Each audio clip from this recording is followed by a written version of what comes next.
గోదావరి నీటిని ఏపీ తరలించకపోతుందని తెలంగాణ ప్రభుత్వం పట్టించుకోవడం లేదని సుప్రీంకోర్టుకు వెళ్లబోతున్నారు బీఆర్ఎస్ నేతలు. మాజీ మంత్రి హరీష్ రావు తెలంగాణ నీటి ప్రయోజనాల విషయంలో రాజీ లేదని, బనకచెర్ల ప్రాజెక్టు విషయంలో అవసరమైతే న్యాయ పోరాటం చేసేందుకు సుప్రీంకోర్టుకు వెళ్తామని, ఏపీలో నదుల అనుసంధానంలో కీలక ప్రాజెక్టుగా భావిస్తున్న బనకచెర్ల ప్రాజెక్టుపై కేంద్రం కీలక సమావేశం నిర్వహించింది.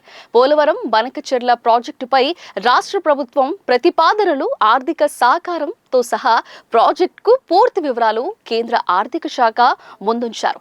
ఏపీ అధికారులు కేంద్ర ఆర్థిక శాఖ కార్యదర్శి అజయ్ సేత్కు, ఏపీ ఆర్థిక శాఖ కార్యదర్శి పీయూష్ కుమార్, నీటిపారుదల శాఖ సలహాదారు వెంకటేశ్వరరావు ఇతర అధికారుల సుదీర్ఘ ప్రజెంటేషన్ ఇచ్చారు.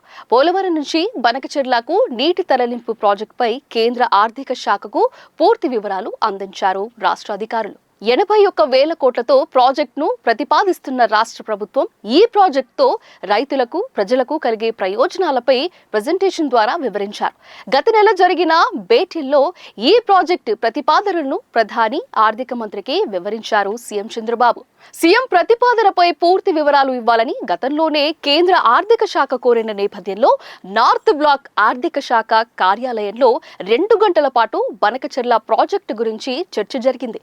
ప్రాజెక్టుకు సమగ్ర వివరాలను కేంద్ర ఆర్థిక శాఖకు వివరించిన అధికారులు ప్రాజెక్టు వల్ల కలిగే ప్రయోజనాలు, నీటి పంపిణీ విధానం, భూసేకరణ, ప్రజలకు వచ్చే లాభ నష్టాలపై వివరాలను ఆర్థిక శాఖ అధికారులకు తెలిపారు రాష్ట్ర ప్రభుత్వ అధికారులు. భవిష్యత్తులో పోలవరం బనకచెర్ల ప్రాజెక్టు స్వీయ ఆర్థిక ప్రాజెక్టుకు ఉంటుందని వివరించారు. తెలంగాణ లేవనెత్తుతున్న అభ్యంతరాలపై కూడా ప్రజెంటేషన్లో ఏపీ అధికారులు సమాధానమిచ్చినట్లు సమాచారం. సముద్రంలోకి వృధాగా పోతున్న సుమారు 2,000 టీఎంసీల నీటిని వినియోగించుకునే అవకాశం ఉందని, గోదావరి నుంచి కృష్ణా నది నుంచి పెన్నా, తదుపరి పెన్నా నుంచి కావేరీకి నదుల అనుసంధానం కొనసాగించడంలో బనకచెర్ల ప్రాజెక్ట్ చాలా కీలకంగా ఉందని ఆర్థిక శాఖ అధికారులకు ఏపీ అధికారులు సూచించినట్లు సమాచారం. బనకచెర్ల ప్రాజెక్ట్ దేనికోసం? గోదావరి వరద నీటిని రాయలసీమలోని పెన్నా బేసిన్కు మళ్లించేందుకు ఆంధ్రప్రదేశ్ ప్రభుత్వం ప్రతిపాదించిన ప్రాజెక్టుకు గోదావరి బనకచెర్ల ప్రాజెక్ట్.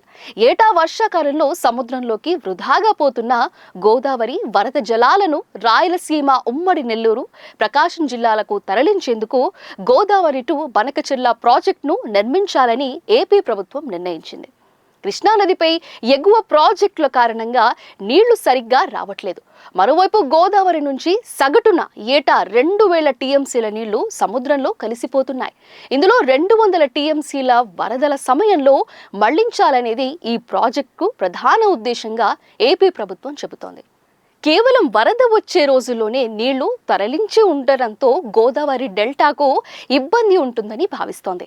గోదావరి టు బనకచెర్ల ప్రాజెక్టుకు సుమారు 80,112 కోట్లతో ప్రతిపాదనలు రాయలసీమలోని 80 లక్షల మందికి తాగునీటితో పాటు కొత్తగా 3 లక్షల హెక్టార్ల ఆయకట్టుకు నీరందించడం, నాగార్జున సాగర్, కుడి కాలువ, వెలిగొండ, తెలుగు గంగ, గాలేరు నగరి, కేసీ కెనాల్ కింద 22 లక్షల ఎకరాల ఆయకట్టు స్థిరీకరణ లక్ష్యంతో సుమారుగా 80,112 కోట్లతో ఈ ప్రాజెక్టును ఏపీ ప్రతిపాదించింది.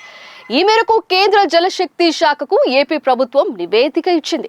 దీంతో Pradhan Mantri Krishi Sinchai Yojana accelerated irrigation benefits programme కింద సహాయం అందించాలని కోరుతూ ముఖ్యమంత్రి చంద్రబాబు కేంద్రానికి విజ్ఞప్తి చేశారు. ఇంట్రా స్టేట్ లింక్ రాష్ట్ర పరిధిలో అనుసంధానం ప్రాజెక్ట్ కింద నిధులు ఇవ్వాలని కోరారు. దీనిపై కేంద్ర ఆర్థిక మంత్రి నిర్మలా సీతారామన్తో కూడా సీఎం చర్చించారు. ఈ విషయాలను సైతం ఏపీ అధికారులు కేంద్రం అధికారులకు వివరించారు. 3 దశల్లో గోదావరి టు బనకచెర్ల అనుసంధానం చేపట్టనున్నట్లు రాష్ట్ర ప్రభుత్వం ప్రతిపాదనలో పేర్కొంది. గోదావరి వరద వచ్చినప్పుడు రోజుకు 2 టీఎంసీల చొప్పున ఏటా 200 టీఎంసీలను పోలవరం కుడి కాలువ ద్వారా కృష్ణా నదిలోకి, అక్కడి నుంచి నాగార్జున సాగర్ కుడి కాలువ ద్వారా కొత్తగా నిర్మించే బొల్లాపల్లి రిజర్వాయర్ నుంచి నల్లమల్ల అరణ్యం మీదుగా బనకచెర్ల రెగ్యులేటర్ కు తరలిస్తారు. ఇందుకోసం నల్లమల్ల అడవుల్లో 26.8 కిలోమీటర్ల మేర తవ్వే సొరంగం ద్వారా నీటిని మళ్లిస్తారు. 3వ దశ పనులకు 38.01 కోట్లుగా ఖర్చు కానున్నట్లు అంచనా వేస్తున్నారు. మొత్తం ప్రాజెక్టుకు 80,112 కోట్లు అవుతుందని ప్రాథమికంగా అంచనా వేస్తున్నారు. ఈ ప్రాజెక్ట్ కోసం 48,000 ఎకరాల భూమిని సేకరించాలి. ఇందులో 17,000 ఎకరాల అటవీ భూమి కూడా ఉంది. ఈ బనకచెర్ల ప్రాజెక్టులో నీటిని ఎత్తిపోసేందుకు 4,000 మెగావాట్ల విద్యుత్తు అవసరమని రాష్ట్ర ప్రభుత్వం నివేదికలో పేర్కొంది. 2 చోట్ల టెన్నళ్లు, 9 చోట్ల పంప్ హౌజుల నిర్మాణం అవసరమని, అలాగే గ్రావిటీ కాలువ అవసరమైన చోట తవ్వాలని పేర్కొంది. ఈ వివరాలన్నిటినీ కేంద్ర ఆర్థిక శాఖ అధికారులకు ఏపీ ఆర్థిక శాఖ, నీటిపారుదల శాఖ అధికారులు వివరించారు. తెలంగాణ అభ్యంతరాలు కేంద్రానికి తెలుపనున్న సిడబ్ల్యూబీసీ గోదావరి జల వివాద ట్రైబల్ అవార్డుకు ఆంధ్రప్రదేశ్ పునర్విభజన చట్టానికి బనకచెర్ల ప్రాజెక్టు వ్యతిరేకమని తెలంగాణ ప్రభుత్వం వాదిస్తోంది. ఈ ప్రాజెక్టు విషయంలో ఏపీ ముందుకు వెళ్లకుండా నిరోధించాలని కేంద్రాన్ని కోరుతుంది. మరోవైపు సముద్రంలోనికి వృధాగా పోయే గోదావరి వరద నీళ్లను బనకచెర్లకు తరలిస్తే తెలంగాణకు వచ్చే నష్టం ఏమిటని ఏపీ ప్రభుత్వం ప్రశ్నిస్తోంది. ఏపీ ప్రభుత్వం చేపట్టదలిచిన గోదావరి టు బనకచెర్ల అనుసంధాన ప్రాజెక్టుపై వివరాలను ఇవ్వాలని గోదావరి కృష్ణానది యాజమాన్య బోర్డులను కేంద్రం జలశక్తి శాఖ కోరింది. ఈ మేరకు కేంద్ర జలవనరుల సంఘం లేఖ రాసింది. దీనిపై సిడబ్ల్యూబీసీ తెలంగాణకు కూడా లేఖ రాసి ఆ రాష్ట్రం అభిప్రాయం తీసుకున్న తర్వాత దాన్ని కేంద్రానికి పంపించనుంది. బనకచెర్ల ప్రాజెక్టును తెలంగాణ ఎందుకు వ్యతిరేకిస్తోంది? ఏపీ ప్రతిపాదించిన గోదావరి టు బనకచెర్ల ప్రతిపాదిత ప్రాజెక్టుకు తెలంగాణ సర్కారు తీవ్రంగా వ్యతిరేకిస్తోంది. ఆ ప్రాజెక్టు ఆంధ్రప్రదేశ్ పునర్విభజన చట్టానికి వ్యతిరేకమని ఆరోపిస్తుంది. గోదావరి టు బనకచెర్ల అనుసంధాన ప్రాజెక్టులో భాగంగా నాగార్జున సాగర్ ను వినియోగించడాన్ని ప్రధానంగా తెలంగాణ తప్పుపడుతోంది. ఇప్పటికే ముఖ్యమంత్రి రేవంత్ రెడ్డి ఉన్నత స్థాయి సమావేశం నిర్వహించి గోదావరి, కృష్ణా బోర్డులతో పాటు కేంద్ర జలశక్తి శాఖ, జలవనరుల సంఘం దృష్టికి తెలంగాణ అభ్యంతరాలు తీసుకువెళ్తున్నారు. తెలంగాణకు సంబంధించి గోదావరి నదిపై నిర్మించి తలపెట్టిన 4 ప్రాజెక్టుల డిపిఆర్లు సీతమ్మ సాగర్, సమ్మక్క సాగర్, కాళేశ్వర్ ప్రాజెక్ట్, పురోగతి, వార్ధా ప్రాజెక్టులు పెండింగ్ లో ఉన్నాయి. ఇంకా పూర్తి స్థాయి అనుమతులు రావాల్సి ఉంది. తెలంగాణ ప్రాజెక్టుల వాటా తేలకుండా గోదావరి నది నీళ్లను ఏపీ ఎలా తరలిస్తుందని రేవంత్ రెడ్డి అభ్యంతరం వ్యక్తం చేశారు. గోదావరిలో తెలంగాణ ప్రాజెక్టుకు 968 టీఎంసీల నీటి కేటాయింపులున్నాయి. ఆ మేరకు ప్రాజెక్టులు నిర్మిస్తున్నారు. మరి ఏపీ ఏకంగా ఒకేసారి 200 టీఎంసీల నీటిని ఎలా వినియోగించుకోవాలని ప్రతిపాదిస్తోంది? అర్థం కావడం లేదని, విభజన చట్ట ప్రకారం ఏదైనా రాష్ట్రం అదనంగా గోదావరి నీళ్ల వినియోగంతో పాటు కొత్త ప్రాజెక్టు నిర్మాణం ప్రతిపాదిస్తే ముందుగా పక్క రాష్ట్రానికి తెలియజేయాలి. అలా కాకుండా ఏపీ ప్రభుత్వం నేరుగా కేంద్రానికి లేఖ రాసి నిధులు అడగడం అన్యాయమని, విభజన చట్టానికి విరుద్ధంగా ఏపీ ప్రభుత్వం వ్యవహరిస్తోందని తెలంగాణ అభ్యంతరం వ్యక్తం చేస్తోంది. బనకచెర్ల ప్రాజెక్టు విషయంలో ముందుకు వెళ్లకుండా నిరోధించాలని, టెండర్లకు పిలవకుండా చర్యలు తీసుకోవాలని కోరాలని కేంద్ర ఆర్థిక శాఖ మంత్రి నిర్మలా సీతారామన్ కు, జల్ శక్తి మంత్రి సిఆర్ పాటిల్ కు తెలంగాణ నీటిపారుదల శాఖ మంత్రి ఉత్తమ్ కుమార్ రెడ్డి లేఖ రాశారు. సెంట్రల్ వాటర్ కమిషన్, గోదావరి నది యాజమాన్య బోర్డులు ఈ ప్రాజెక్టుకు ఆమోదం తెలపకుండా చూడాలని ఆయన కోరారు. తెలంగాణకు నష్టం లేదంటున్న చంద్రబాబు, కేవలం గోదావరి వరద నీళ్లు బనకచెర్లకు తరలిస్తే తెలంగాణకు ఎలాంటి నష్టం లేదని చంద్రబాబు అంటున్నారు.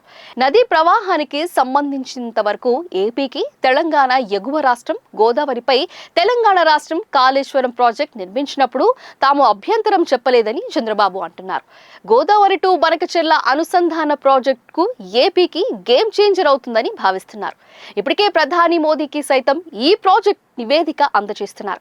కేంద్రమే మొత్తం భరించలేదు కాబట్టి హైబ్రిడ్ మోడల్లో నిధుల సమీకరణ ఆలోచిస్తున్నట్లు తెలిపారు. ప్రాజెక్టు పూర్తయితే దేశంలోనే అతిపెద్ద ఇరిగేషన్ ఇన్ఫ్రాస్ట్రక్చర్ అందుబాటులోకి వస్తుందని చంద్రబాబు అంటున్నారు. డిపిఆర్ పూర్తి చేసి 2-3 నెలల్లో టెండర్లు పిలిచే ఆలోచనలో ఉన్నారు. సుప్రీంకోర్టు కెక్కనున్న బనకచెర్ల ప్రాజెక్ట్ వివాదం, గోదావరి నీటిని ఏపీ తరలించకపోతుందని తెలంగాణ ప్రభుత్వం పట్టించుకోవడం లేదని సుప్రీంకోర్టుకు వెళ్లబోతున్నారు బీఆర్ఎస్ నేతలు. మాజీ మంత్రి హరీష్ రావు తెలంగాణ నీటి ప్రయోజనాల విషయంలో రాజీ లేదని, బనకచెర్ల ప్రాజెక్టు విషయంలో అవసరమైతే న్యాయ పోరాటం చేసేందుకు సుప్రీంకోర్టుకు వెళ్తామని స్పష్టం చేశారు. ఏపీ ప్రభుత్వం ప్రాజెక్టు విషయంలో దూకుడుగా వ్యవహరిస్తున్న నేపథ్యంలో త్వరలోనే సుప్రీంకోర్టులో బీఆర్ఎస్ తరపున పిటిషన్ సైతం ఫైల్ కాబోతుంది.